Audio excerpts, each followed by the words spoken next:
Hello, everyone. Welcome to Easy English Cafe. Today's common phrase of the day is Pandora's box.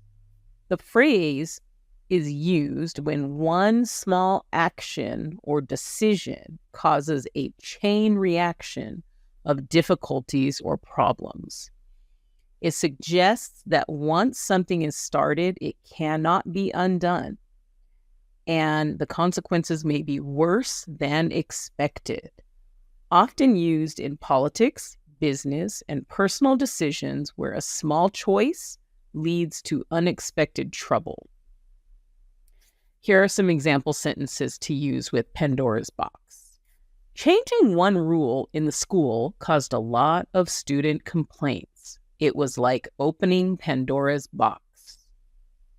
He started asking questions about the company's finances, but that opened Pandora's box of hidden problems.